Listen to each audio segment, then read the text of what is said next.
உலக அழகு serial prediction பார்க்கறதுக்கு முன்னாடி யாரெல்லாம் நம்ம சேனலுக்கு புதுசாக வந்திருக்கீங்களோ நம்ம சேனலை சப்ஸ்கிரைப் பண்ணிக்கோங்க. அழகுமலர் பாக்யராஜ் ஜோடி யாருக்கெல்லாம் பிடிக்குமோ இந்த வீடியோவுக்கு ஒரு லைக் போடுறேங்க. இங்கே சுரேஷும் அழகுமதியும் பாக்யராஜோட சேர்ந்து ஹனிமூன் ட்ரிப்புக்கு போகிறது தெரிஞ்சுக்கிட்ட தங்கராஜ் இவங்க 2 பேரையும் அவங்க கூட விடக்கூடாது, நம்மளும் போகணும் அப்படின்னு சொல்லிட்டு தங்கராஜும் நானும் அந்த ட்ரிப்புக்கு உங்க கூட சேர்ந்து வரேன் அப்படின்னு சொல்லிட்டு சொல்கிறாங்க.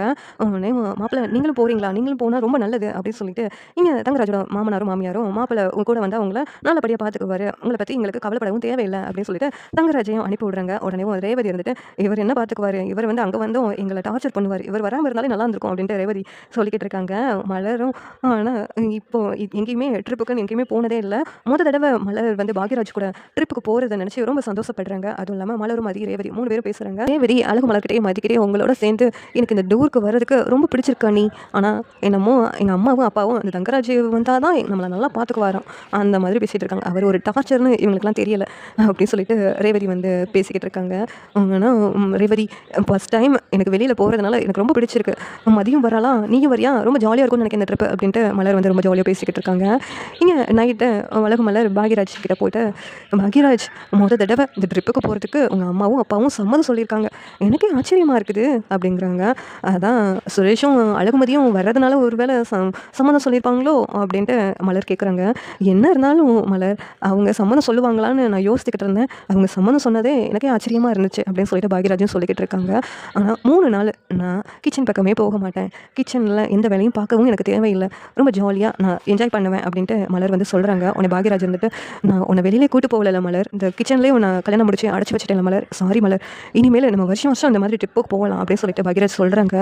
ஓ அப்படியா பாக்யராஜ், அப்படியா, அப்போனா அடுத்த வருஷம் போகணும்னா உங்கள் அம்மா அப்பா சரின்னு சொல்லுன்னா என்ன பண்ணுவேன் அப்படின்ட்டு கேட்குறாங்க.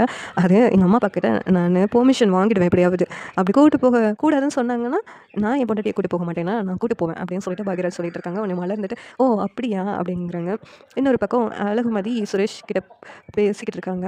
சுரேஷ் இருந்துக்கிட்ட அண்ணி சொல்லியிருப்பாங்களே நாளைக்கு கொடைக்கானல் ட்ரிப்பு போகிறத பற்றி அப்படின்னு கேட்குறாங்க. உடனே மதி வந்துட்டு ஆமாம் சொன்னாங்க அப்படின்னு சொல்லி சொன்னதும் நீ என்ன சொன்ன, வரேன்னு சொன்னியா அப்படின்னு கேட்குறாங்க. மதி ஆமாம் அவங்களுக்காக நான் வரேன்னு சொல்லியிருக்கேன் அப்படின்னு சொல்லிட்டு மதியம் சொல்கிறாங்க.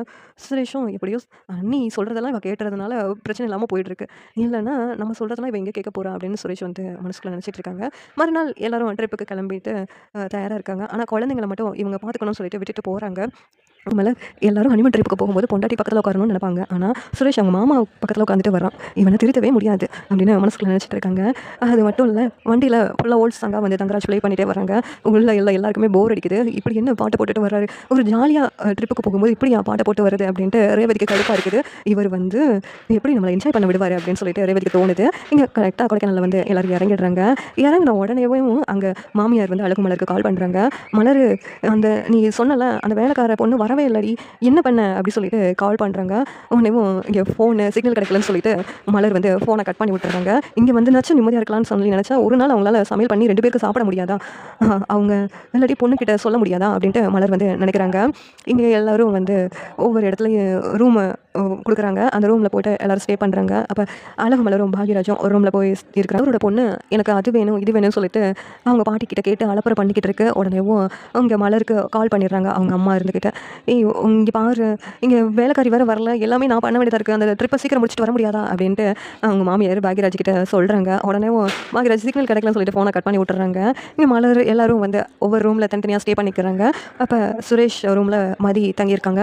இன்னொரு பக்கம் அழகு மலர் எல்லோரும் வந்துட்டு பேசுகிறாங்க. பேசிகிட்டு இருக்கும்போது சுற்றி பார்க்குறதுக்கு போகலாமா அப்படின்னு சொல்லிட்டு ஒவ்வொரு இடத்துக்கு போகிறாங்க.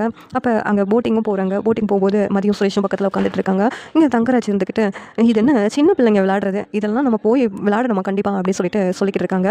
ரேவதி வந்துட்டு எனக்காவது ஒரு நாள் தானே, அவன் ஃபஸ்ட் டைம் அவன் பொண்டாட்டியோட வந்திருக்கான், அவன் ஜாலியாக போயிட்டு வரட்டுமே அப்படின்ட்டு சொல்கிறாங்க. உங்களுக்கு தேவைன்னா நீங்கள் போங்க, அவன் போகக்கூடாதுன்னு நீங்கள் எதுக்கு சொல்லிக்கிட்டு இருக்கீங்க அப்படின்னு ரேவதி தங்கராஜ் சொன்னதும் இவளுக்கு வாய் கொஞ்சம் அதிகம் தான் அப்படின்ட்டு தங்கராஜ் மூழ்கிக்கிட்டு இருக்காங்க. இங்கே சுரேஷும் மதியம் போட்டிங் போயிட்டு இருக்கிறாங்க. ஜாலியாக தண்ணியில் கையை விட்டுட்டு மதி வந்து இது பண்ணிட்டு இருக்காங்க. உடனே சுரேஷ் வந்து தண்ணியெல்லாம் இதுக்கு கையை விட்டுட்டு இருக்கா, ஏதாவது இருக்க போகுது அப்படிங்கிறாங்க. ஏதாவது இருக்காது ஒன்றும் இருக்காது அப்படின்னு சொல்லிட்டு மதி வந்து தண்ணியில் கையை விட்டு விளையாண்டுட்டு இருக்காங்க. ஏய் ஏதாவது இருக்க போகுது சொல்லிக்கிட்டு இருக்கேன்ல அப்படின்னு சுரேஷும் சொல்லிக்கிட்டு இருக்காங்க. இன்னொரு பக்கம் இங்கே மலரும் பாக்யராஜும் ஒரு போட்டில் போயிட்டு இருக்காங்க. இங்கே தங்கராஜும் ரேவதியும் இருந்துக்கிட்டு வேடிக்கை பார்த்துட்டு இருக்காங்க. போட்டிங்லாம் முடிச்சுட்டு ரூமுக்கு வந்துட்டு அங்கே உட்காந்து ஜாலியாக இயற்கையை வந்து ரசிச்சுக்கிட்டு இருக்காங்க. மலர் இருந்துக்கிட்டு பாக்யராஜன் உன்னை எங்கெல்லாம் தேடுறது, நீ என்ன இங்கே பண்ணிட்டு இருக்க அப்படின்னு சொல்லிட்டு கேட்கும்போது, இத்தனை நாளாக பாக்யராஜ் கிச்சன்லேயே இருந்திருக்கேன், இப்போ தான் ஃபஸ்ட் டைம் நீ வெளியே கூட்டு வந்திருக்க, இங்கே வந்து ஏன் பாக்யராஜ் இதை பண்ணாத அதை பண்ணாதுன்னு சொல்லிக்கிட்டு இருக்கேன் அப்படின்ட்டு இங்கே மலர் வந்து ரொம்ப ஃபீல் பண்ணி பேசுகிறாங்க. உன்னை பாக்யராஜ்க்கே வருத்தமாக இருக்குது, மலர் என்னை மன்னிச்சிடுறி, உன்னை நான் வெளியில் எங்கேயுமே கூட்டு போகல, சாரி மலர் அப்படிங்கிறாங்க. இருக்கட்டும் பாக்யராஜ் இங்கேயும் வந்து சாரியா அப்படின்ட்டு பாக்யராஜ் கிட்ட மலர் சொல்கிறாங்க. உடனே அவங்க அம்மா கால் பண்ணிடுறாங்க. மாவு எங்கே, அது எங்கே, இது எங்கேன்ட்டு. உடனேவும் பாக்யராஜ் அந்த ஃபோனை வாங்கி கட் பண்ணிடுறாங்க. பாக்யராஜ் 3 நாளாக வீட்டு பட்டன் எதுவும் எனக்கு இல்லாமல் நான் இங்கே நிம்மதியாக இருக்கணும் பாக்யராஜ், கிச்சனுக்கு எதுவும் போகாமல் அந்த மாதிரி எனக்கு பண்ணுவியா அப்படின்னுங்கிறாங்க. கண்டிப்பாக அடி, நீ ரொம்ப ஜாலியாக இருக்கணும், அந்த ட்ரிப்பை நீ மறக்கவே கூடாது, அந்த மாதிரி ஒரு ட்ரிப்பாக இருக்கணும் அப்படின்னு சொல்லிட்டு இங்கே சொன்னதும் இங்கே ரொம்ப ஹாப்பி ஆகிடுறாங்க அழகுமதி. ஒன்றும் அழகுமதி இங்கே எல்லோரும் சேர்ந்துட்டு உட்காந்து நைட்டை பேசிக்கிட்டு இருக்காங்க. ஒவ்வொருத்தவங்களும் ஒவ்வொரு பாட்டு பாடுறதா பாட்டு போட்டி மாதிரி வச்சுட்டு இருக்காங்க. இந்த நேரத்தில் மலரும் அவங்களுக்கு பிடிச்சதை பாடுறாங்க. மலரோட பாட்டை எல்லோரும் என்ஜாய் பண்ணி கேட்டுட்டு இருக்காங்க. சூப்பராக பாடுறீங்க அப்படின்ட்டு.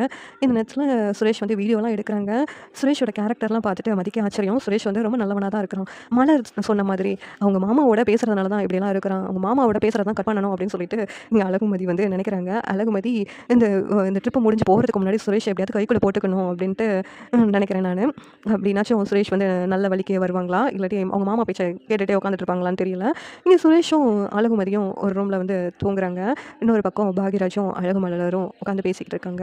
இங்கே பாரு பாக்யராஜ், நம்ம கல்யாணம் முடிச்சு கூட எனக்கு ஹனிமூன் ட்ரிப்பு கூட நீ கூட்டு வரல, இந்த ட்ரிப்புக்கு கூட்டு வந்திருக்கேன், எப்படி பாக்யராஜ் செமையாக இருக்குதுல்ல அப்படின்னு சொல்லிட்டு இங்கே சொன்னதும் இங்கே பாக்யராஜ் இருந்துக்கிட்டு இதை மாதிரி போகலாம் மலர், நீ எதுக்கு கவலைப்படுற அப்படின்னு சொல்லிட்டு சொல்கிறாங்க. உன்னை அழகு மலர் பாக்யராஜ் மடியில் படுத்துக்கிட்டு, பாக்யராஜ் இந்த மாதிரிலாம் வெளியில் கூட்டு வந்தால் தான் எனக்கு வந்து கொஞ்சம் சந்தோஷமாக இருக்குது தெரியுமா, இல்லாட்டி கிச்சனில் 4 சவருக்குள்ளே காலையில் விடியறதுக்கு முன்னாடி ஏஞ்சி நைட்டு விடியும் போது தூங்குற மாதிரி ஒரு வாழ்க்கை ரொட்டீனாக எனக்கு பிடிக்கல பாக்யராஜ், இந்த மாதிரி வாழ்க்கை எப்போ தான் எனக்கு அமையும்னு தெரியல பாக்யராஜ் அப்படின்னு சொல்லிட்டு அழகு மலர் வந்து ரொம்ப ஃபீல் பண்ணி பேசிக்கிட்டு இருக்காங்க. உடனே பாக்யராஜ் இருந்துக்கிட்டு, மலர் கூடிய சீக்கிரமாகவே எல்லாமே மாறிடும் மலர், நமக்காகவே ஒரு வீடு, நமக்காகவே எல்லாமே பண்ணிக்கலாம் மலர், அந்த வீட்டில் நீ தான் ராணி, உன்னை ராணி மாதிரி நான் பார்த்துக்கிறேன், நீ இதுக்காக கவலைப்படாத அப்படின்னு சொல்லிட்டு சொன்னதும், நிஜமா பாக்யராஜ் நீ எப்போ செய்வ அப்படின்னு சொல்லிட்டு கேட்குறாங்க. இப்போ தான் நமக்கு மறுபடியும் ப்ரொமோஷன்லாம் கிடச்சதில்ல, கூடிய சீக்கிரம் எல்லாமே நல்லபடியாக நடக்கும், நீ இதுக்கும் கவலைப்படாத அப்படின்னு சொல்லிட்டு இங்கே சொன்னதும், அப்படியா பாக்யராஜ், நீ சொல்கிறத நம்புகிறேன், இப்போ தான் அப்படி நடக்கும்னு சொல்லிட்டு எனக்கும் தெரியல, அதுக்கான நாளுக்காக தான் நானும் வெயிட் பண்ணுறேன்